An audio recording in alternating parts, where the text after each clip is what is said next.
జై తెలంగాణ.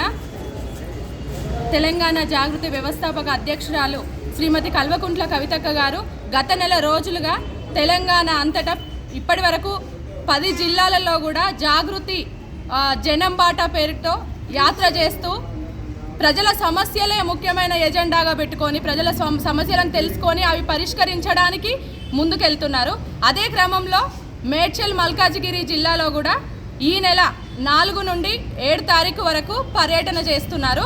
ఆ పర్యటనలో భాగంగా కుత్బుల్లాపూర్ నియోజకవర్గానికి శుక్రవారం 5వ తారీఖు రోజున కుత్బుల్లాపూర్ పర్యటన పెట్టుకున్నారు. ముఖ్యమైన ఎజెండా ప్రజల సమస్యలు ఏవైతే ఉన్నాయో వాటిని తెలుసుకొని వాటిని ప్రభుత్వం దృష్టికి తీసుకెళ్లి ఆ పరిష్కారం కోసం తెలంగాణ జాగృతి కల్వకుంట్ల కవితక్క గారు ముందడుగేస్తున్నారు. ప్రతిపక్షం చేయలేని పనులు, అధికార పక్షం చేయలేని పనులు కూడా కవితక్క గారు చేసి చూపిస్తున్నారు.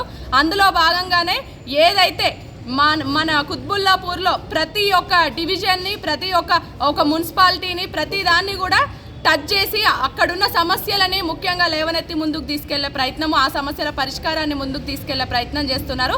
అందులో భాగంగానే ఈరోజు కుత్బుల్లాపూర్ నియోజకవర్గంలో కలిగిన తెలంగాణ జాగృతి రాష్ట్ర మరియు జిల్లా స్థాయిలో ఉన్న నాయకులం అందరం కలిసి జాగృతి జనం బాట పోస్టర్ ఆవిష్కరించడం జరిగింది.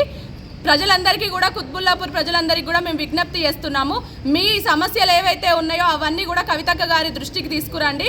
ఎందుకంటే కవితక్క గారు ఏది మాట్లాడినా కూడా, తెలంగాణ జాగృతి ఏది మాట్లాడినా కూడా అది పరిష్కారం వైపే ఉంటుంది. కాబట్టి మీ సమస్యలను పరిష్కరించడం కోసం కవితక్క గారు మన వద్దకు వస్తున్నారు. మీరందరూ కూడా ఆ రోజు అక్కగారికి టైం కేటాయించి మన సమస్యలను తెలియజేసి పరిష్కరించుకోవాలని కోరుకుంటున్నాము. జై తెలంగాణ, జై జాగృతి, జై కవితక్క.